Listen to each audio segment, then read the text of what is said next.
All right, greetings everyone. Welcome to the Dark Diaspora Africa Renaissance channel. I'm your host Ego, and I have with me Namdi and Baruti.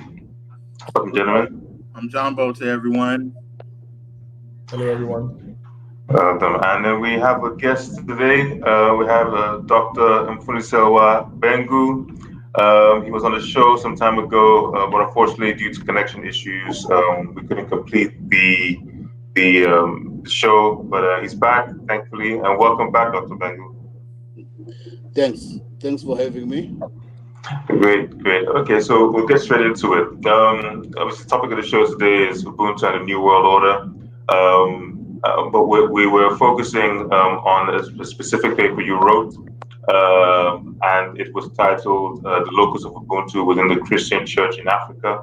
I got you on the show because I felt this was quite interesting, and we had questions to because we always look at Ubuntu and other. We seek to look for paradigms that could bring us together as a continent, as a people, as Africans, and I found this very interesting in that you were espousing what I call a novel idea as to how we can use Ubuntu for the benefit, or Christianity fused with Ubuntu for the benefit of our people. So hence the phrasing Ubuntu and the New World Order, and how we can actually revive or utilize Ubuntu for our progress and future success. So without further ado, I think you started last time, but to refresh the memory of those who were watching, I think last time you were talking about the Christianity angle and how and why you think it needs to be in a way reformed. I'll just ask you a quick question again. So in the creation of your paper, what were the motivating factors? I know you've done a lot of work with research into Ubuntu, but what were the motivating factors for that particular paper? Yeah, I think I would have to sort of revisit that paper because I published it some time back, and I've seen that a student from the University of Brighton has written me a message checking the year in which I published it, and I guess it was in 2016. Unless I'm mistaken, but she said that she can't see the year. But I think that I would have to revisit that paper. But however, what motivated me was that you see, if you look at the constitutive rules of Ubuntu and you look at the Christianity, I mean, from an African perspective, you would find that actually the two actually sort of go parallel in the sense that Ubuntu comes from another perspective and Christianity comes from another perspective.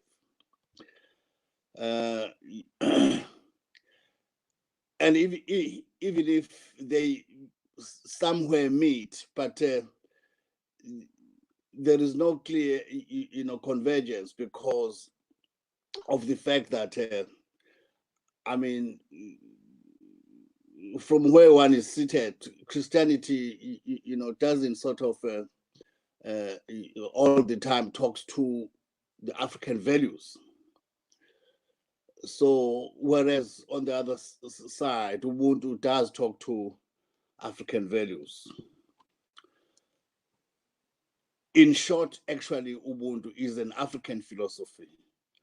It's the bedrock of an African, philosophy, African, ontology, African lifestyle, etc., etc. And on the other side,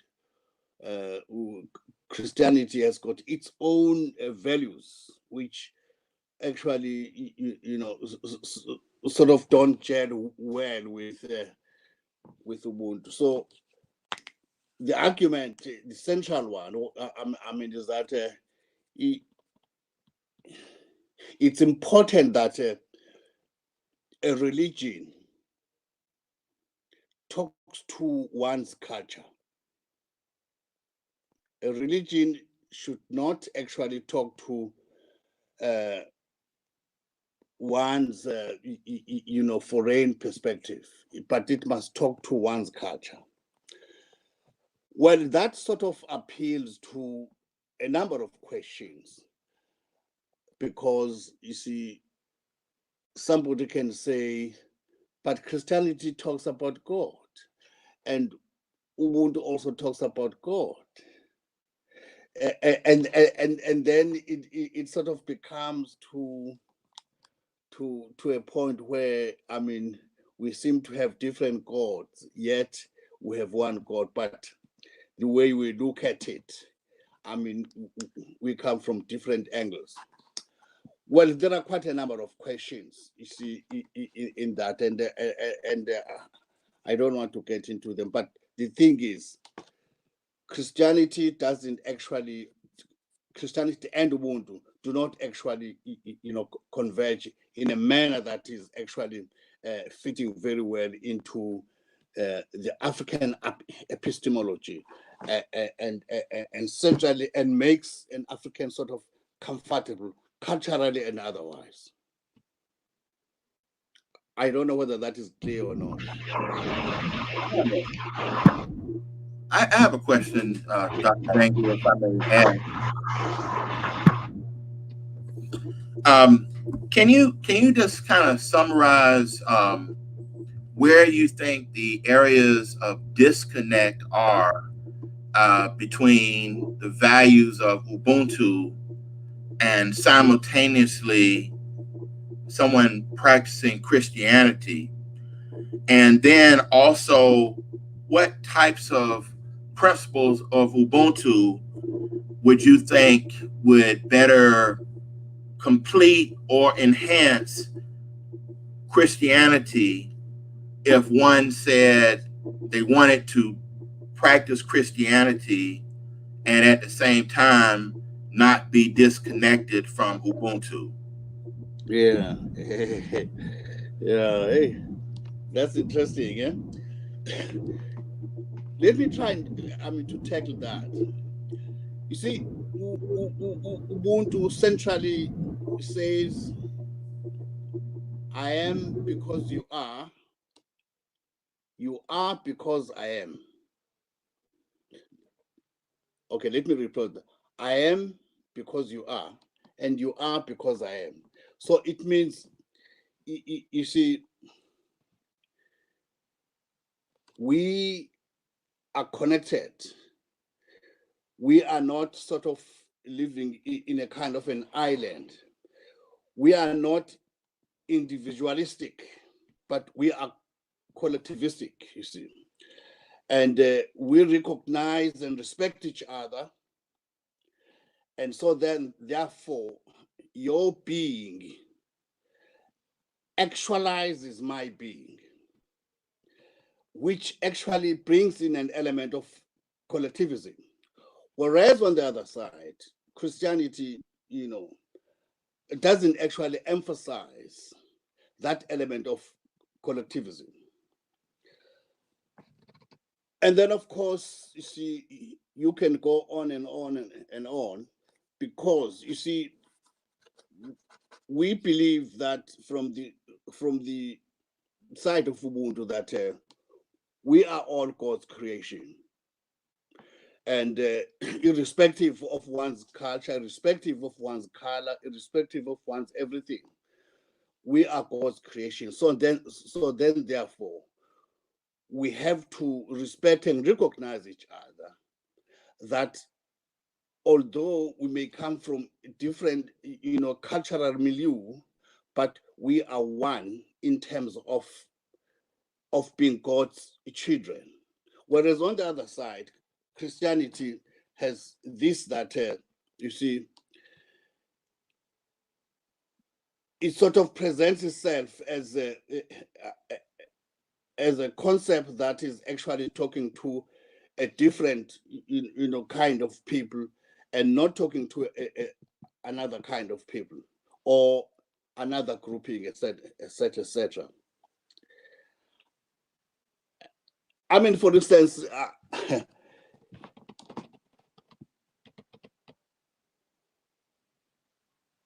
if you're a Christian, you have to go to the church every Sunday. And from an African perspective, you don't have to go to the church every Sunday, because our God is everywhere. Our God is in the garden, our God is on the mountain, our God is in our backyard, our God is in our room, our God is everywhere. You can actually talk to him at any time, at any given moment. But from the Christian point of view, you are not a Christian if you don't go to that particular building, which is called a church. And you can only be a Christian if you go to that building and follow the rules of worshiping.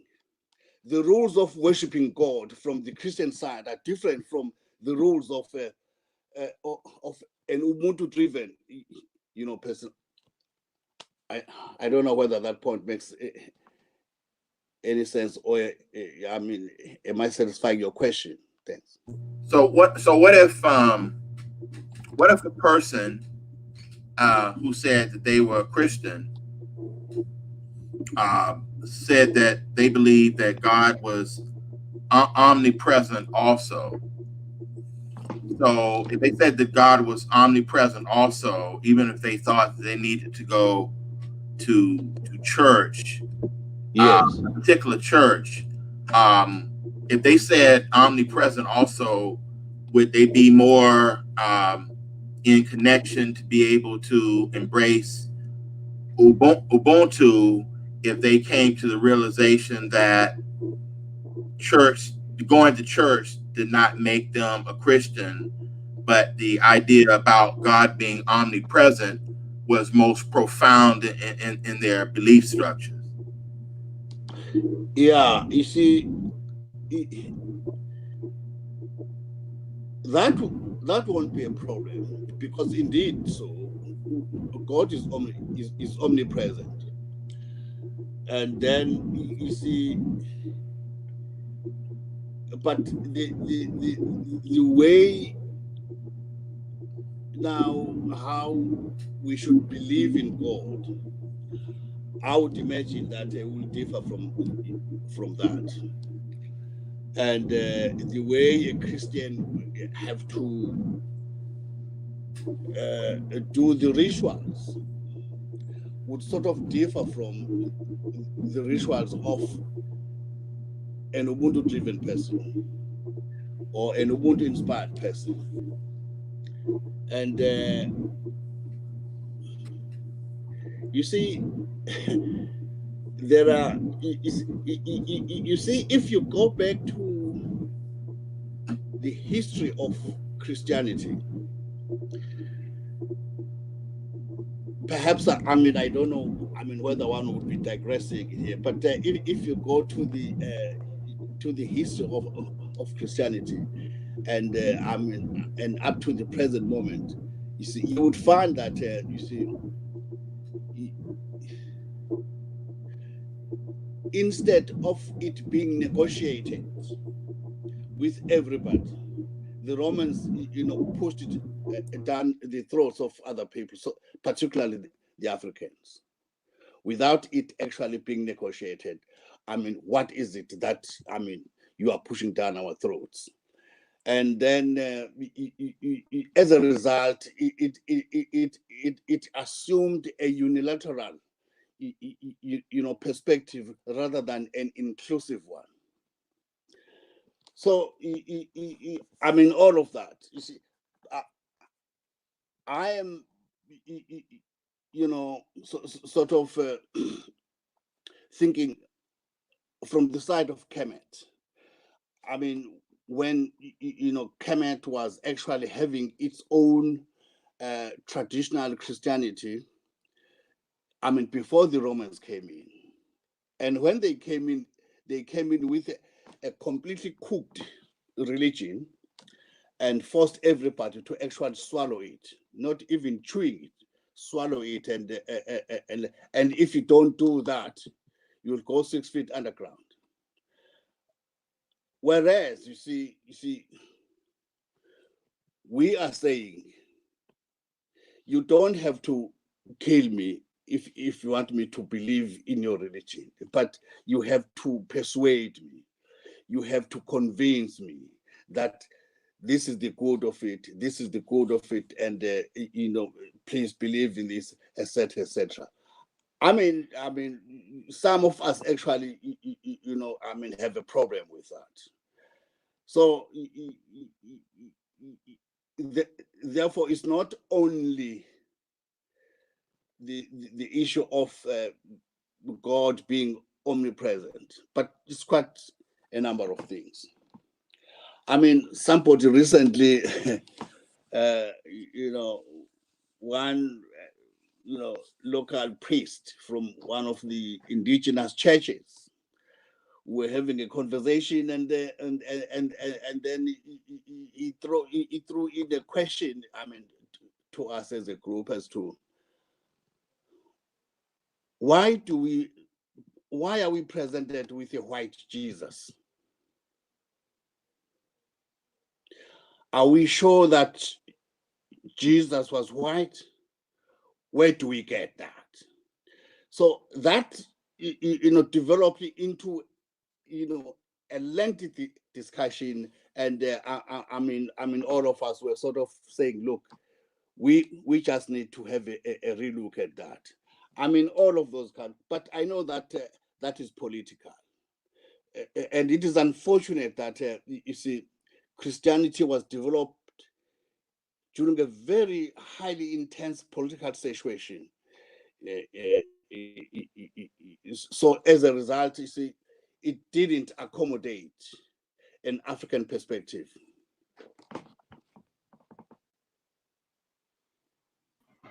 I'm talking too much, huh? No. No, we're listening. That's a good, interesting perspective there. Correct. Thanks.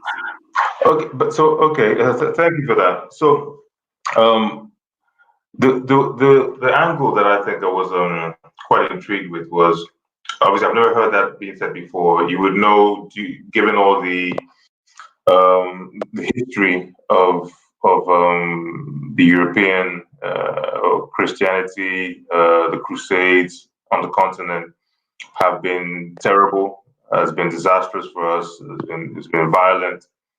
So some people would say, or would be surprised at such a suggestion then, that we should actually fuse something that's historically ours, that should be empowering for us, to now consider or even propose fusing it with Christianity. What would you? So in that sense, it would be quite controversial. So what thoughts would you have to say on that? Well, are you saying that someone would have a problem if there is a suggestion that there has to be a fusion between Ubuntu and Christianity? Yes. Well, I mean, that is quite expected. That is quite expected, and I mean, in this day and age, I mean, you definitely expect that, because I mean, you see, I know, I mean, as somebody who has been researching on Ubuntu, that you see, there are people who view Ubuntu as a solely African and completely African perspective. So then, therefore, it's a kind of a backward thing, and it's a kind of a thing that cannot be considered.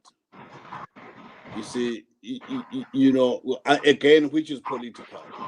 And I mean, for example, if I say my culture favors that we live collectively and we respect each other as human beings. Nobody is a subhuman amongst us. We are all full human beings. I mean, some people who actually wouldn't take that and actually believe that indeed so. Mfumsela is a full human being. You see.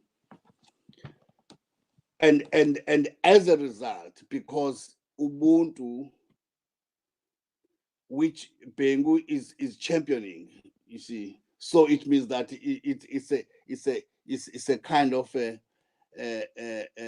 non-starter, you know, because it comes from somebody who's not a full human being. That's another problem.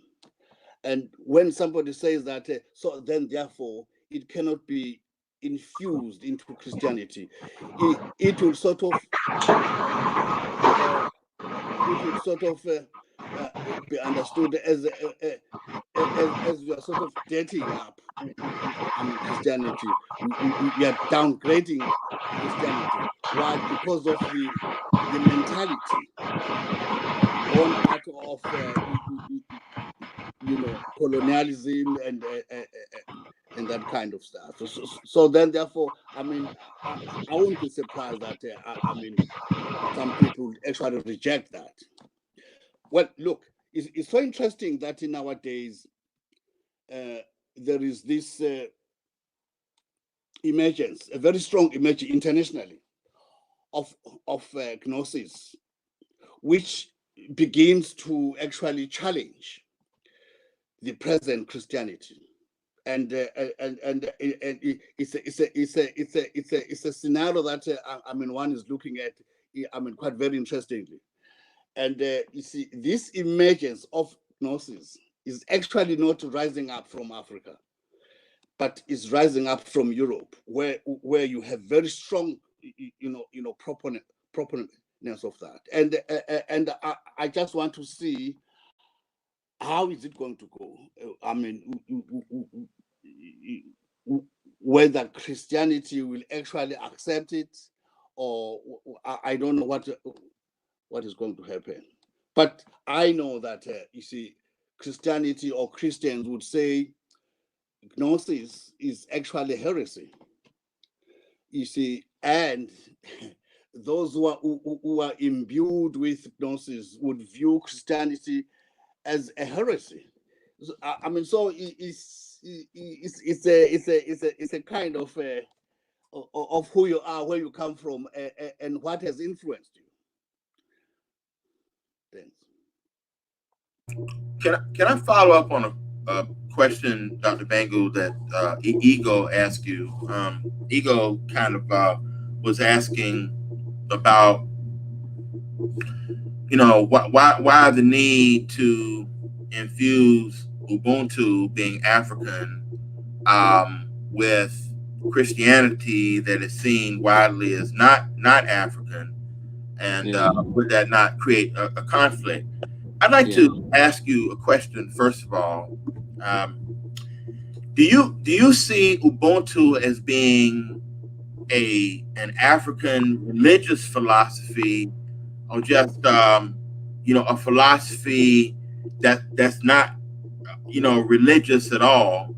And if Ubuntu is an African worldview that doesn't have to be religious, why would a conflict necessarily arise about someone having a religious perspective and Ubuntu at the same time, if indeed Ubuntu is not a religious philosophy? Yeah. Well, you see, generally and naturally, I mean, there shouldn't be a conflict, because you see, if you look at the values and the principles of Ubuntu, one would say actually they are universal. I mean, if you look at the 10 Commandments of Moses, there are elements of Ubuntu within those 10 Commandments. If you look at the principles of Ma'at, the ancient Egyptian, ma'at, which are actually the basis of the ancient Egyptian, religion. Those principles are actually, not very much, different from the principles of Ubuntu.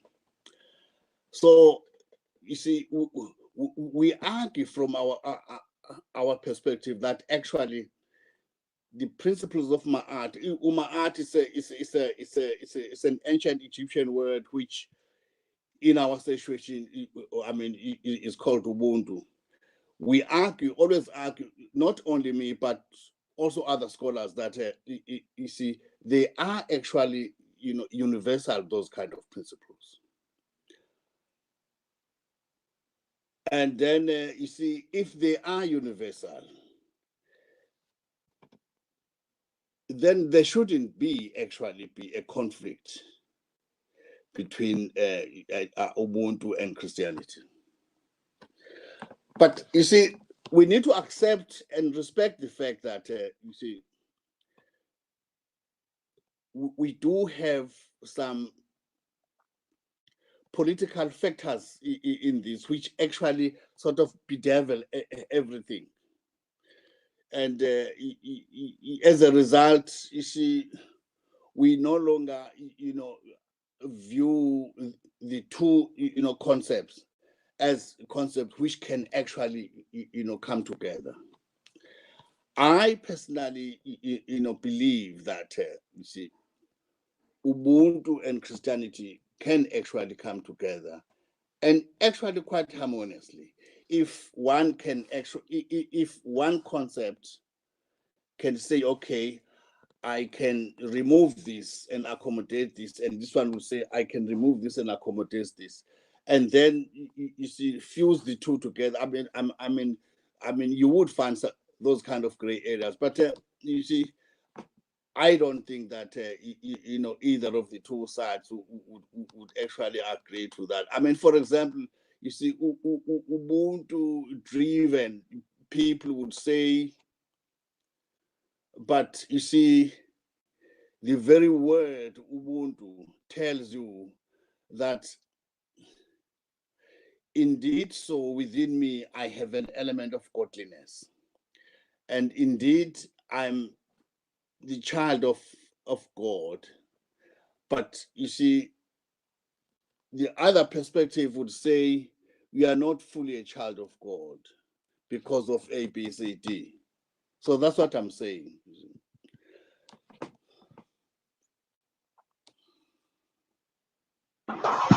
Okay, thank you for that. We'll just ask a few more questions on the paper, and then we'll move on to wider topics of Ubuntu. I have a couple. I think Nami has one as well.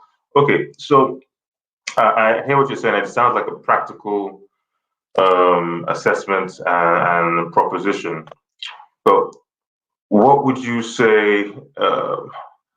Do you think there's a possibility of exalting Ubuntu to a level whereas you would not need to find this locus within the Christian church, in essence, replacing Christianity as it currently stands on the continent? Is there a possibility of that happening, of having a quote unquote, I guess, Church of Ubuntu being the epitome of all of African peoples, and having that be more dominant? Yeah. Yeah, you see, we have been taught to respect diversity, cultural diversity, and indeed, so we need to respect that. And then, if a project of infusing the two into one, or making the two into one, such a project would have to very considerate in terms of actually accommodating everybody. which I think, I mean, personally, I mean, I saw we should in my lifetime, if that could, happen, because I would actually, love that. And it is possible. It is possible. And it would be a very good thing. And so then, therefore, you see, I think your question is quite very relevant. And indeed, it would be something that could actually, remove most of some obstacles of some of the people who are sort of, negating the authenticity of Christianity. So, I mean, I would go along with that. Right. I just have one question. I think it's relating to your paper, the paper you published on one of the websites. I believe that's the Nkwaba magazine. Or Inaba magazine, yes. Yeah, the one you titled the Our Path to Self-Knowledge. Okay. So it's just essentially just like my art, because I think in that article you were doing some comparative analysis between Ma'at, that's the ancient Egyptian or ancient Kemet philosophical term, and Ubuntu. And I just want to find out from your perspective if just like Ma'at, if there are correlation between Ubuntu and cosmology. Ubuntu and cosmology. Yes. Because in the article you talked about Ma'at and you were relating it to its connection with the the stars, the Sirius A, Sirius B. I just want to find out, is there any correlation, or is that's totally separate or something? Yeah, because the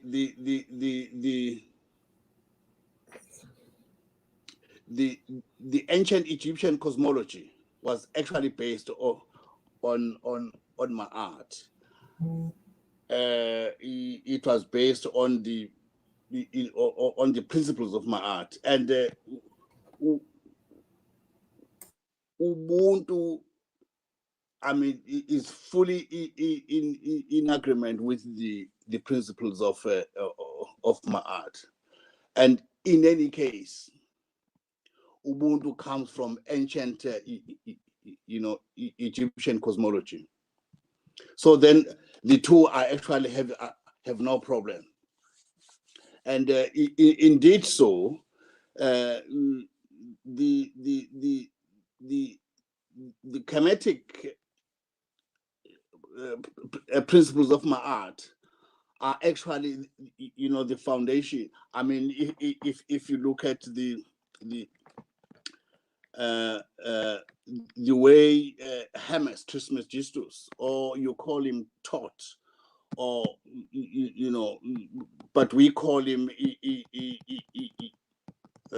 indigenously as the Houthi, who actually developed the entire values of Ma'at. And I mean, Ubuntu is actually the extension of Ma'at. So the two don't actually conflict, and they come from one perspective, and and believing in the very same cosmology. Ego, would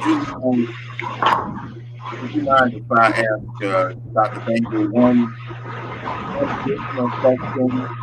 Yeah, go ahead. I can't hear that. Question is sort of maybe perhaps a segue into the application of Ubuntu into larger circles, but could have perhaps some kind of theological slant. Thanks for that. Yeah. So, Dr. Bengal, in your paper that was entitled, again, because I know you've done many, but the paper that was entitled "The Locus of Ubuntu Within the Christian Church in Africa," you pointed out in the paper that you said God plus man equals supreme goodness, and you listed that as basically the essence of Ubuntu. And then you said supreme goodness is found within all members of the human race. Okay, so if so, why did Caucasians, or why did not Caucasians or Eurasians exhibit Ubuntu in their meetings with the African in past eras? And are their natures, meaning the natures of Caucasians and Eurasians, different from the nature of African without the agency of cross-pollination of cultural exchange? You had mentioned in the paper that you felt like because Europeans, Caucasian people didn't want to cross-pollinate with trying to learn something from the African, but always wanted to just give their thoughts to the African without taking from us, then if Ubuntu then, you know, represents supreme goodness that's found in all members of the human race, why didn't Caucasians exhibit goodness toward the human race in their interaction with African people? Yeah. Yeah. So, what is the central question in that statement? I'm sorry. Well, you say that Ubuntu means supreme goodness, and that's found within all members of the human race. Correct. Yes. So why didn't the Caucasian or the white man basically exhibit Ubuntu in their meetings with African people in general? Correct. Yes. Yeah. And well, but look, these are the things which I mean, anyone is free to research, to investigate. You see, because it could be that Mfunselwa is actually not correct. But I mean, from where I'm coming from, it is indeed so. It is indeed so. And yeah, I mean, I mean, our forefathers, our parents, and everybody in Africa has actually been on the receiving end. I mean, from our, European brothers and sisters, and it's a well-known kind of a treatment which clearly lacks that kind of Ubuntu, because you see, we believe that you see, if everybody within the human race, I mean, embraces that kind of supreme goodness, I mean, really, there is no need. I mean, I'm sure you have listened to what our forefathers or our leaders, such as Nelson Mandela, have been complaining about that. I mean, you know it very well. I mean, but the fact of the matter is, we are saying, you see, the treatment meted to us as Africans, I mean, throughout the entire continent by the Western civilization, lacks that kind of supreme goodness. And we are saying, why?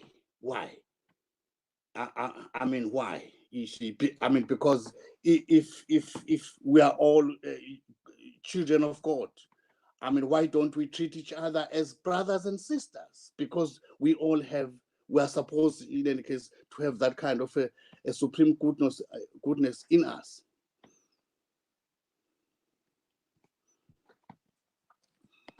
Okay, thank you for that. I wanted to. This is a comment again, and it's open to the floor for anyone who wants to make those. Wants to respond. I know we've been talking about the religious angle of Ubuntu, but I want to also look at some practical, socioeconomic aspects. So since we'll take an example, obviously Christianity. We can look at it as a religious angle, but it was also a socioeconomic tool. The Europeans and Westerners used it to control the regions they went into in order for commerce. They would take slaves as well and take them to the New World to make them more compliant. So it was a tool. Then we now see people like China who are now having Confucius institutes wherever they're having an interaction with or doing business with, they're creating Confucius centers on the continent of Africa as well, which is now, in a way, broadcasting their own conscience onto the people that they'll be interacting with and using it as a tool, again, for economic interface as well. So now I'm looking at Ubuntu. What do you think? And this is to everyone, what do you think about, I guess, rebranding or formatting or reforming Ubuntu in that same light? To have Ubuntu institutes around the world using Ubuntu as the means, as a conduit of the way we do business, the way we interact with the rest of the world, and to approach globalization that way. Yeah. So, Dr. Benga, you go first, and anyone else, Baruti, you can go next. Yeah, I have actually written some, I've done some writings on that, on how Ubuntu could be infused into the business practice. And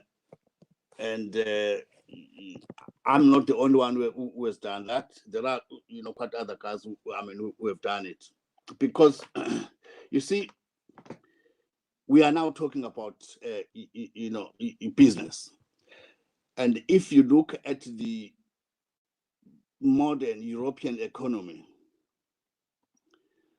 and you look at the African indigenous economic relations, again, they actually, differ. I mean, clearly because of the circumstances, from which it emerged. Economy is such that you see, again, it doesn't talk. It doesn't talk to an African, culture, because it brings in things which are actually foreign to an African. For example, let me make an example. We believe that if my neighbor is hungry, if my neighbor cannot do A, B, C, D, and I'm able to do so, I must actually make it a point that he or she cannot die, yet I'm his neighbor or her neighbor, yet I've got everything to help him. Now, you see, you find that capitalism tells you that, look, you cannot actually, get anything out of this because, you see, I'm going to lose business, yes. And you see, So sorry to interrupt you. You continue. Just I want to pick up a comment from someone in the chat room. They said Ubuntu is too moral to do business. So as you're responding, I'd like you to add that in. They said Ubuntu is too moral to do business, and please continue. What do you think about it? Yeah, Igor, that somebody is correct. Actually, Ubuntu has been criticized from quite a number of situations that is too moral to do business, and to some extent I do agree with that, because you see, in the capitalist system, each and every cent must actually be calculated so that a businessman would see if he or she is losing business or not. But we say that through Ubuntu, perspective. But you see, if you have the means to buy a house in a posh suburb, you have a means to buy a car, you have the means to eat very healthy food, and you have got everything. But definitely, you can also, be sympathetic to a poverty-stricken neighbor. Because the moment you are unable to help a poverty-stricken human being, in our African way, particularly with the Ngunis, we would say, akanabo Ubuntu, meaning that he doesn't have Ubuntu. And when we say somebody doesn't have Ubuntu, that is almost equated to being an animal, because you are actually denying the poverty-stricken somebody the fact that he or she is a child of God. Well, you see, and then it becomes very, different from the principles of capitalism. And I agree with that person who say Ubuntu is too moral to be in business, because indeed so, you see, and we still yet to see, business people who are imbued with the spirit of Ubuntu, and see if actually can their businesses go bankrupt if they embrace the principles of Ubuntu. I don't think so. I don't think they would. So, and I'm still waiting for the responses from anyone else we do have. But then should Ubuntu be reformed? Because it's not just in terms of business. We're talking about military warfare in the face of globalization, in the wake of the incoming African Continental Free Trade Agreement, dealing with things like crises. So do we need to reform it? Because a lot of people even blame Ubuntu to our defeat at the hands of the European and the Arabs many centuries ago. They feel we've been a soft touch. We've meant this phrase, "I am because you are," shouldn't have applied to everyone, but it has been applied to visitors, strangers who continually exploit us. So does Ubuntu need a reform? Do we need to add, "I am because you are like me"? Say, for instance, do we need to be very clear? I am because you are like me, or you are like I am, or something. Do we need to reform it? Yeah, no, look, Igor, you are very correct. I totally agree with you, because actually, you see, in this world, we have crooks, you see, who come in, clothed as if they're coming to help people, yet they're coming to steal.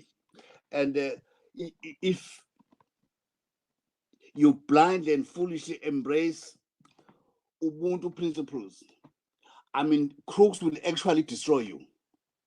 So I agree with you that at some point Ubuntu has to be, reformed, and sort of, put in place those measures which actually, will see to it that you see, such things don't actually, happen. And I agree with you. Indeed. So we have seen quite a number of people in Africa, using that kind of an approach. That with Africans you can go in there and do everything. They have this thing called Ubuntu, which they stupidly embrace it, and then you can go in there and steal it and loot and do everything and go back. And they do that. Yes, sir. Namdi's laughing. Namdi, do you want to comment? Namdi, you're on mute. No, I agree. I agree with Doc. I think that it does need to be reformed. I don't think you can actually apply it in the 21st century. The world we live in now is quite cutthroat. Capitalist thrives on exploitation. It thrives on imperialism, on colonialism. So I will struggle to find a place where Ubuntu, as we know it today, can be applied. But if it can be reformed, if it can be reformed to reflect the realities of the 21st century, then perhaps there is a need, then perhaps it could survive in another capacity. Correct, yes. I have perhaps another perspective, maybe. Can everybody hear me clearly? Yes, okay. Yes. Well, first of all, as we know, the word neighbor itself is from really old English, so that we use the word ne, meaning near, Yes. and bor, really boer, like Dutch boer, or even the old English boer means farmer, nearby farmer. So therefore, when we talk about a neighbor, they were talking about people that you knew that were in a community, that you were able to trust, people who were within your community. So therefore, about the idea about Ubuntu being practical, I do see it as being practical within limits, because we're talking about basically a philosophy of African people, primarily in the reach out to ourselves and other people who would have the nature to deal with us in an Ubuntu type of way. But offer an olive branch to those who would wish to operate in that way, but those who don't, then you operate with them differently. But you offer the olive branch of how you would like to be treated. But if those who don't respond in this way, then you must operate with them accordingly. So in that regard, I saw or see Ubuntu on a practical level for African people and African nations as being a philosophy of reach out to your neighbor. Now, reaching out to your neighbor in this context could be for a particular country, could be countries in the immediate vicinity, but in this case, in the wider African sphere, so that what you're talking about, reach out to your neighbor, is to seek to engage with the neighbor, to seek to embrace the neighbor. And then when we talk about from a business standpoint, we're talking about, can we do networking and exchange? So commerce networking can be business. Business can take all forms. Business can be bartering. Business can be based on money, but business can be the sharing of resources. So I think in this kind of way, we can think of Ubuntu in that kind of way, to make it practical in terms of to facilitate engagement amongst African people. And I think this would have a wider context to the promotion and development of the African free trade engagement in general, to use Ubuntu in that way.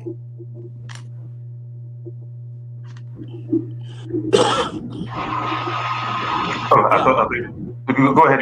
You were going to say something, Dr. Bengu. Yeah, no, I think what's the name? Baruti.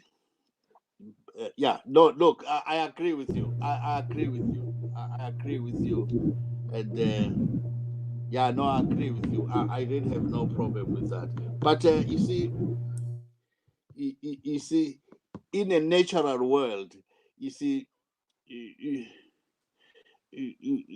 through respect, because one of the central principles of Ubuntu is respect, which you call respect, which goes a very long way. And you see, sometimes we naively believe that every human being, is imbued with that kind of a spirit, but only find that practical is not. But I like your analysis of the word neighbor, because indeed so, the educated African scholars, when they interpret the word neighbor within the context of Ubuntu, they say, I mean, particularly the old man who taught me Ubuntu, I mean, he said it shouldn't be taken literally that we are talking about the man next door, but we are talking about the next person, the next nation, etc., etc. You see, it's my neighbor, in the sense that actually we belong to the one universe. So he's my neighbor, and I agree with that perspective, Barut, because indeed, so from Ubuntu perspective, that's how we take it, and but as Igbo and the other brother said, and then again, that is being abused. You see, that is being abused. So and I agree with you that its applications, indeed, I mean, they are actually realizable. But you see, it's only a pity that you see there is no global approach. There is no global approach on how we can actually reform and infuse Ubuntu. I was going to come to again. That was going to be my next question. Like, who will reform it? Who is the custodian? Is there through your studies, have you come across? Is there an Ubuntu Institute? On the flip side, as I mentioned previously, there's the Confucianist institutes now opening up on African soil. And Confucianism, I'll just give a brief definition of what they believe in. So Confucianism, also known as Ruism, is a system of thought and behavior originating in ancient China and variously described as tradition, a philosophy, a religion, a humanistic or rationalistic religion, a way of governing, or simply a way of life. So it was also called 100 Schools of Thought, and it originated from the Chinese philosopher Confucius, who was alive in 551 to 479 BCE. So you can see that there's been a linear progression in understanding, and it's being used now in their dealings with the world, and used as an identity of the Chinese people, as a people. So they know a way of China projecting its soft power across the globe. China using Confucius, establishment of Confucius Institute around the globe as a way of them projecting Chinese culture, Chinese soft power across across the world, but in particular in Africa. Indeed, and it's more pertinent now. It's actually urgent that now that Africa is opening up, there's a lot of interaction now with China and the rest of the world. A lot of investment is set to come in. Now, even more, we need to have an identity. We need to have an identity and a rule of thought in the way we are going to be dealing with everyone else, because we're looking to have one currency, we're looking to have one government, one political structure.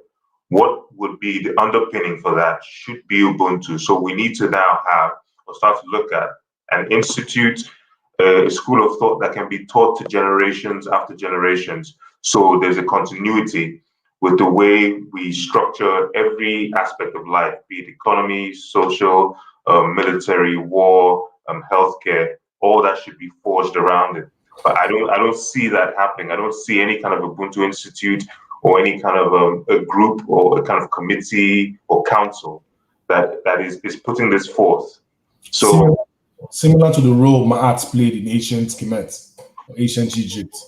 The other civilizations were quite aware of Ma'at as an ancient principle teaching, yes. So in the 21st century and beyond, we need to have a philosophical term where we can use to engage other civilization as a way of them understanding our perspective, our way of life as Africans in the 21st century and beyond. So through your research, Dr. Bengo, have you come across anyone suggesting this? Have there been any group of people that you've come across that are trying to, bring together this and at least spread this philosophy across the continent to use it as a tool Yeah, man. Hey, thank you for that question.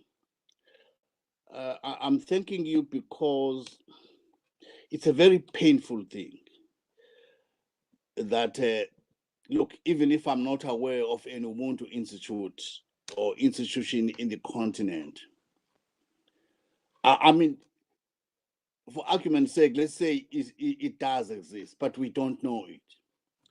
You know, when I became known about Ubuntu, I've been invited to a number of countries in Europe and in Africa. And this view which you are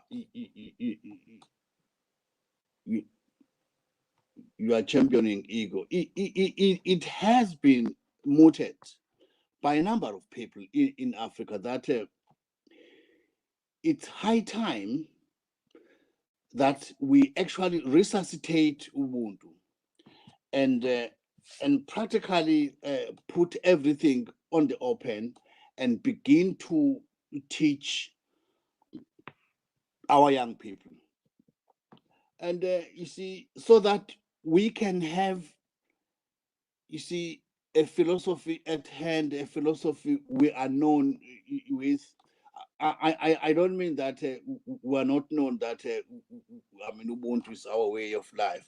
We are known, but not fully and not, you know, sort of in a way that, I mean, everybody, you know, knows that. But you see, I don't know what is wrong with African leaders. You see, there is something wrong with African leadership because, I mean, look, some time back, you remember when Nyerere was still alive, he had what he called Ujamaa. That was the only kind of an institution in Africa which actually championed the principles of Ubuntu. I mean, if you look at the principles of Ujamaa, they are just the same, I mean, with that of Ubuntu. But now, you see, your question is so pertinent. We don't have anything, and we are talking about, I mean, an institution on Confucianism in Africa. I mean, that is nothing, ego. How are you going to respond if I tell you that they now want our African, you know, young people to learn Chinese at school? I mean, how do you respond to that? And then, I mean, you sit down and say, hey, man, but what is happening here? You see, I mean, in China, I don't think there is any indigenous language that is taught in their schools, but they want Chinese to be taught in our schools. I mean, so that an African child should learn in China, and they have now an institution on Confucianism. So that they completely, you know, there is a word that is I'm missing. You see, they completely embrace you, and not only suppress, I mean, your being, but I mean, even your universe is being suppressed. I mean, they just squashed you because they will take everything out of your mind and empty you, so that you don't have anything. You only have, I mean, what they have. Do you still hear me? Yeah, it's not because I think it's the same way. I think the Chinese are following the same script Europeans used when they first into Africa. English was used as a tool. As a tool to penetrate Africa, and for some of us that are familiar with the history, you realize that the Africans, the first set of Africans who were quick to embrace and learn how to speak English, were then given access to education and given access to jobs. Yes. When the Europeans came. So I think the Chinese are doing the same thing. So Africans who are learning how to speak Mandarin will be given scholarships to go and study in China. come back and head some of the organizations that the Chinese are setting up across the continent. So it's a form of imperialism, and Absolutely. one of the ways that Absolutely. great powers use to project their own consciousness on countries that is captured. Dr. Bango, I want to, if I can, I want to sort of extend the thrust of what I am interpreting from Eagle's last comment and Namdi's Eagle's question and Namdi's comment. Eagle had sort of said, well, there's no Ubuntu Institute, no Ubuntu Council. And in the spirit of both of their questions and comments, they're sort of talking about the fact of Ubuntu's application in the wider African context to include philosophy about language, philosophy about education, about use of resources, economics, politics, defense, and all measures like that about Ubuntu's application. So given that Ubuntu should be an African philosophy that should be able to be applicable to various aspects of life, and if we look at culture and say that Ubuntu should represent our cultural worldview, we know that the 7 major areas of culture include things like architecture, education, art, history, any kind of philosophy, sociology, politics, economics. So given that, you mentioned in part 1 of the show in which Ego had a discussion with you, you mentioned that sometimes Ubuntu is sometimes thought of as a South African thing, based upon the linguistics. And I'm talking here about Nguni, that you referenced even in this show, as a particular, Bantu language structure. So given that sometimes Ubuntu is thought of as a South African thing, do you think that the embrace of Ubuntu by African peoples outside of South Africa, and I'll use Azania in parentheses, is an evolutionary step forward in Pan-African development? Is that an evolutionary step for African people outside of South Africa to embrace the term Ubuntu, even though one would make the claim that Ubuntu linguistically is from the Nguni language group? Yeah, correct. Thanks.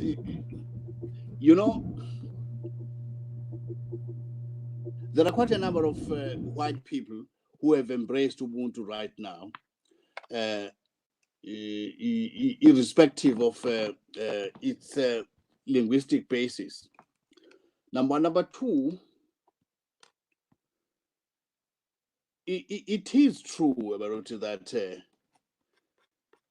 South Africa is known for having this philosophy of Ubuntu, but it's wrong. It's wrong to say it's a South African thing. It's an African thing.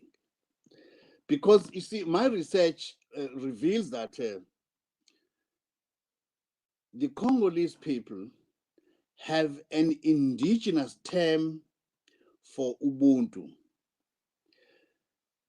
The Swahili language, which is spoken throughout the whole continent, it has a word called Utu. And Utu, it's totally equivalent to Ubuntu. Even the pronunciation Utu, Ubuntu. So you go to Liberia, they have it. You go to Malawi, you go to any country, but you'll find that they have their own equivalent term, an indigenous equivalent term to Ubuntu. But you see, I agree with you. South Africa has, because that's where in Southern Africa, actually, that's where the Nguni people are, and they are known for this Ubuntu thing. I don't know how it happened that, you see, the blacks of Southern Africa are known for this. I don't know how did it come about, because somebody said, you see, it's particularly the Bantu people, the Bantus, are actually known for this kind of a concept that they carried with it. They carried it even from Kemet. They carried it even from ancient Egypt. Well, that's according to Dr. Kumete's research, that they carried it from Egypt. But now, from ancient Egypt, all Africans emerged or sort of migrated from ancient Egypt. So, I mean, for instance, when you talk of Ntu, okay, Muntu, MU plus NTU, you see the suffix NTU is a continental, creator god, Right. rather than a South African god. But now, I agree with you totally. It's something which actually, and I agree with you when you say it could be turned out to be an evolutionary process. I mean, for everybody to embrace it, and it's a kind of thing which could, sort of need to be addressed. Okay, let me go further a little bit. You know, if I had the wisdom, the power and strength, I would actually, I don't know who can I go to and kneel down and beg for money to start the Institute of Ubuntu, an international institute of Ubuntu. Because I do believe very strongly that in Ubuntu, it's so powerful that it could actually change a lot of bad things. I mean, not only in our continent, but globally. I mean, because it has got such wonderful universal principles that I have no doubt in my mind that it could be embraced globally. I've got a friend who's in Paris, a white lady who actually who sort of got Ubuntu from us here in South Africa. I mean, together with the late Dr. Coker.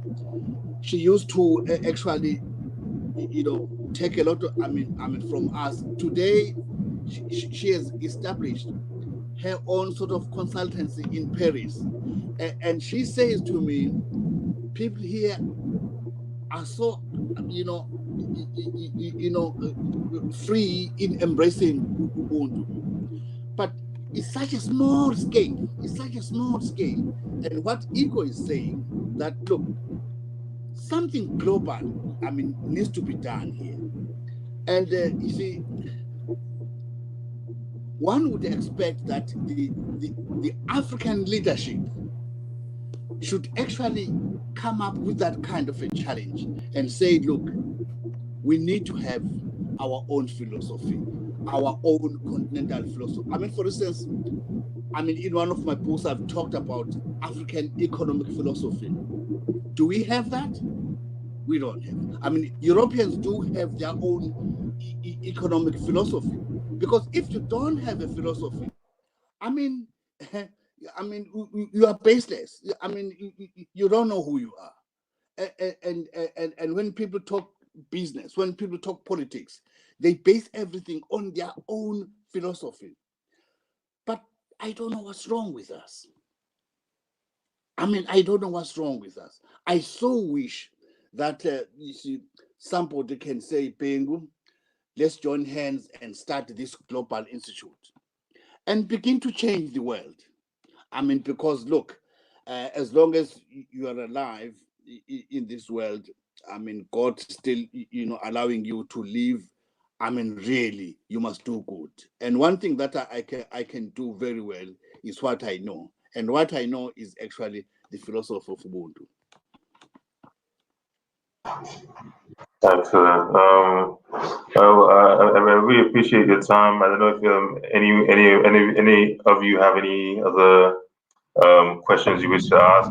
I just make a comment on my own side is I think that it's actually quite urgent and existential that this institute be formed, especially right now, because we're right in the world could come to the house without having a joined up ideology.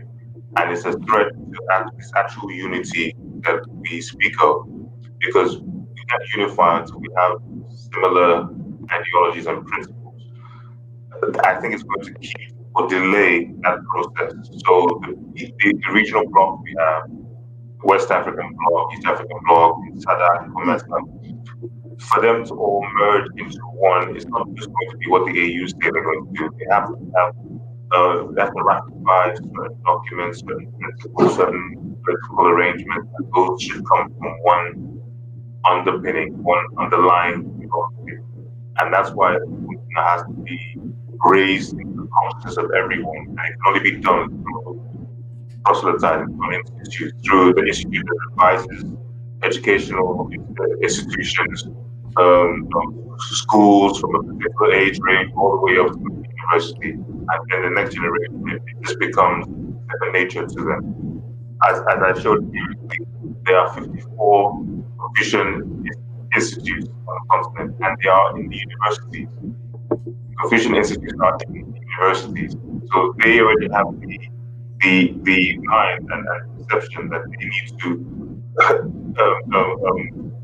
project their own consciousness by going to a university school. People who come out there, once they graduate, they already have a certain kind of affiliation to China, whereas we haven't done it for ourselves yet. So it's actually an existential issue. And I think all those who are involved in researching these papers and government officials alike, they need to put this right consciousness that if they are really serious about talking about the unity of the continent. Yeah, I agree with what you guys saying. But I think two things, this is my opinion, I think two things need to happen that will elevate the consciousness of our people to have that conversation on the need to have an Ubuntu institute. One would be a decline in Christianity and Islam on the continent overall. I think that the presence of those two Abrahamic religions is having an impact on the emergence of Ubuntu as a unifying concept, philosophical concept in Africa.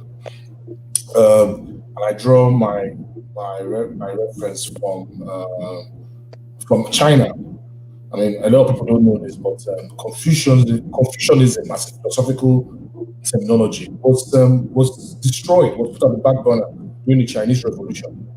The Communist Party never wanted to have anything to do with Confucianism. They felt concepts like that was part of the things that set China backward. So they ordered for their foot soldiers to destroy most of the temples and Confucianist temples of Confucianist writings across China. So for decades, nobody in China heard the word Confucianism. But as China's people began to rise and become increasingly prosperous and begin to become more outward looking, they began to look for something within their culture that they can now use to engage people outside China. And that was a period where they now decided to essentially lift the embargo on Confucianism. And now the communist country is now using Confucianism as a tool for engaging other civilization. And we see the same thing in the West as well. A lot of people don't know this as well. During Christian Europe, when Europe was under the control of the Roman Catholic Church, concept about Socrates and Platoism were not discussed in Europe as a philosophical term. They were largely seen as things that are alien. It was our So only when Europe began to undergo the Enlightenment, what they call the Enlightenment, and the Industrial Age, that we began to see a renaissance of, Socrates, Western philosophical values as we know today, Western philosophical concept, Socrates and Aristotelism. So, increase in economic prosperity among the wide variety of Africans will see the need for us to have that conversation, and a depreciation on the Christianity and Islam on the continent overall as a continent, I think are the necessary ingredients that needs to happen overall that will, trigger up that conversation. I have a comment, unless Dr. Dangle wanted to respond to the comments of Namdi, but if not, if I can just sort of ask a little question here based on something you had given before linguistically. First of all, I think you're absolutely right when you mentioned that some concepts of Ubuntu are found all over the African continent and amongst African people, but perhaps known by various words and various languages.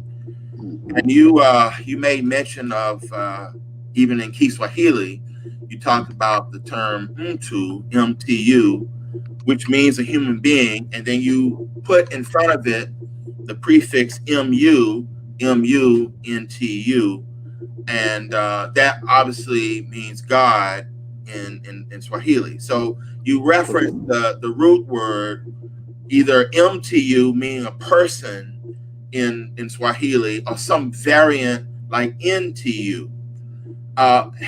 Since you mentioned it that way, what is, in your view, the connection between the term Bantu and Ubuntu, given that Bantu means human beings? And if there is such a connection, and you said that the concepts of Ubuntu are across the African continent, but known by many words, should then all African people have any problem with being referenced as Bantu if indeed they somehow believe in Ubuntu? Yeah, yes.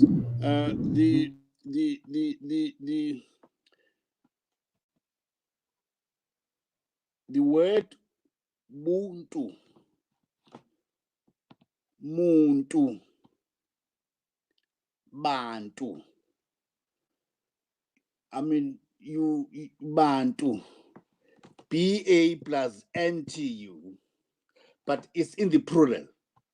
Bantu is the plural of Muntu. Muntu is a single word, a person, and Bantu, persons, you see, or people. And then Ubuntu is this philosophy which governs, you see, because, if there is one thing that colonialism did to this world, is to distort everything, God gave us. For instance, you see, the suffix Ntu is not actually for Africans, but it's for the entire human race, because it's about the creator God. And the prefix mu, it refers to a human being who belongs to the human race. But now, you see, this term has sort of been not only relegated, but you see, given that it refers to the type of crinkled hair, black, pitch black, human beings who live somewhere in the continent of Africa, you see, and it doesn't, apply to other human race, people, or other, other groupings such as Indians, Europeans, you call them, any part on the globe, you see. Whereas actually, when it was developed by the Kemets, you see, when the world was created, the Kemets only thought of a human being, not of a European, an Indian, or a colored, or an African, or this and this and this and this. They were talking about the human being. I mean, for instance, Hermes, who actually received everything from Ra, which is God, you see.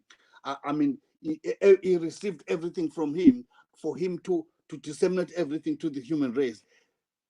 There was nothing like an African or a stupid, a naive African who's living in Africa, or somebody who lives in such an island or that. But it was for the entire human race. But now, colonialism has changed all that. You see, so and I don't think we can really address that or reverse that. I mean, I don't know. But look, I don't think we can reverse that. It's sort of unfortunate, and I'm now losing the question that you asked, and indeed so. You see the word Utu. You see, is pronounced the same word as Ntu. I was in Uganda the other year. I was giving a paper, and when I met an example, I spoke my language, isiZulu, and then a gentleman at the back of the hall stood up and said, "Hey, Mr. Bengo, I can hear you what you are saying." And I said, I mean, during tea time, are you saying that the Ugandan language is similar to Zulu? And then he said, I'm surprised. I'm surprised because I can hear what you are saying. And indeed, he heard me correctly. And then there is this, that actually we all come from one source. But of course, we diverse and went to different places. But actually, Baruti, is etymologically, those even epistemologically, those words, those terms actually referred to the human being who lives in the global world. But now that has sort of changed, and I don't know how it could be addressed. And now I've spoken too much. I don't know whether I've answered your question, and you see, one gets carried away. Sorry for that. No problem. I'm just about to round up now anyway. I just had a thought. And all these ideologies, all these concepts, i.e. Confucianism, even Christianity, Islam, they've all been created around an individual, a prophet, so to speak. So I wonder if Ubuntu needs a prophet. If we need to have a central prophet to someone who embodies it and is able to spread the gospel, so to speak, because that's something different. Even Confucianism, Confucius was a person, Yes. I know it's original from my heart, but do we need a real life figure today to help to spread the ideology around the continent? Yeah. Hey, but you see, we must not leave out what Namdi, alluded to. Namdi, you touched on a number of things. I mean, how the Western civilization actually, promoted itself to the detriment of the African civilization. And you touched on a number of Greek philosophers. I mean, how I mean, when I was still at school, you see, you are not somebody if you don't quote Plato. You haven't spoken if you don't say anything about Aristotle. I mean, it's only now that I say to myself, hey, this was real colonialism, because I mean, there was no need for that. I mean, look, you look at this British guy, Shakespeare. You know, when I was in school, I mean, if you don't quote Shakespeare, I mean, you couldn't even pass, you know, because you see, the moment you quote Shakespeare, yeah, then you see, now we're talking. They can listen to you. Yeah. So, now you're the real deal now. yeah. So, I mean, you know, look, the Western, you know, civilization has gone a very long way in subduing our intellect, and you know, we talk so lightly about the effects of colonialism on the entire being of an African, but I mean, look, we don't come to the level of the destruction it made, you know, to an African, because it sought to actually obliterate us, not just to, you know, to subdue us and say, hey, look, shut up. But they were at the point of obliterating us, you see. But look, it's one of those things. But it's one of those things. And I don't know, guys, what can be done. And yeah, look, I don't know. Yeah, well, we really enjoyed having you with us. We enjoyed your contributions and your papers. We posted some of your the websites in Kava when you sent. We've put it on the comment section, so I think people can go and visit if they want. If they have questions for you as well, and hopefully we'll be able to have you back on the show sometime soon to discuss more topics in the future. Ego, but as we go, I wanted to just say one thing, if I may. Of course, Ego and Namdi always enjoy interacting with you all, which we do on a regular basis. But I wanted to say, on an individual basis, that Dr. Bangu, I have certainly enjoyed hearing your comments and engaging with you. And Dr. Bangu, sometimes I'm not sure how much you have seen some of the dark programs when Ego, Namdi, and I sometimes have gotten together on a topic. But sometimes we've ended our programs dealing with some type of proverb, an African proverb that's connected to discussion. At the end of your paper, I wanted to mention a proverb. The proverb is Ubuntu, Ubuntu. And I wanted you to mention what language that is in and perhaps give some closing comments on what that proverb means to you and to translate that into English for us. Oh, you mean umuntu ngabantu? Yes. Yes. Yeah. Yeah. No, that's a Zulu language. A Zulu language is part of the Nguni group, you see, and a person is a person through other people. Let me repeat: a person is a person through other people. Again, as I've said in the beginning, it symbolizes the sense of collectivism. That you see, you are nothing if you're alone, but you become you know, fully actualized if you are in the company of other people. In English, we say no man is an island.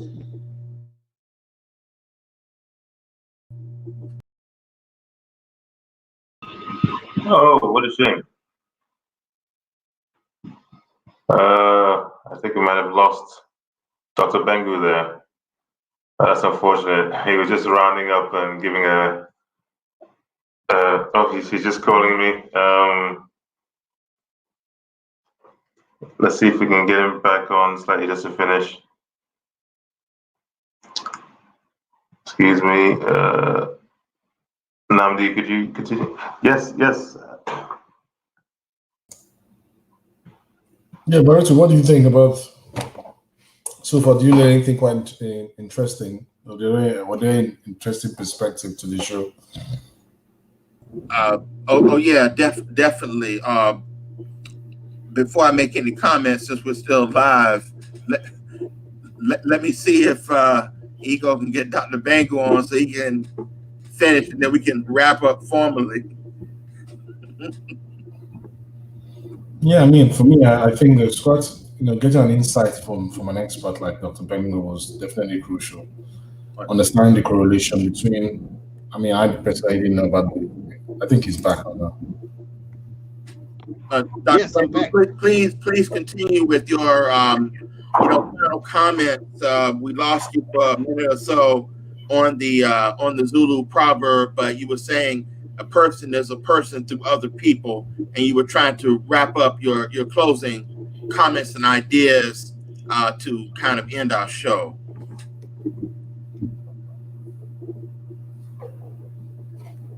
I think you're on mute. I think you're on mute.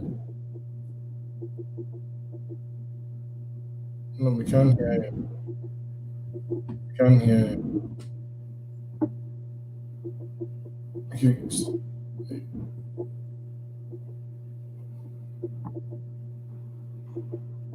We can't hear you. Okay, let's refresh. Try refresh the screen.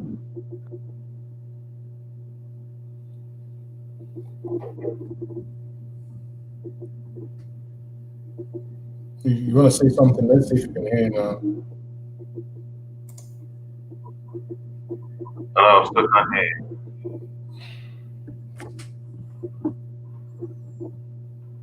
Oh. We can't hear him. I can't hear. That's unfortunate. But anyway, can you hear us? Yeah, you see, you can hear. I think. Yeah. Okay. Well, yeah, we won't bother you too much because it's quite late now. But we really do appreciate you. Thank you for coming on. The show is very enlightening and very interesting points. And I'm sure we're going to have sub-shows from this as well, subtopics to discuss. Ubuntu is an endless well with which I think we'll be able to break down sub-context endlessly. And I hope you would allow us to call on you when that time does come. Thank you as well, Baruti and Namdi.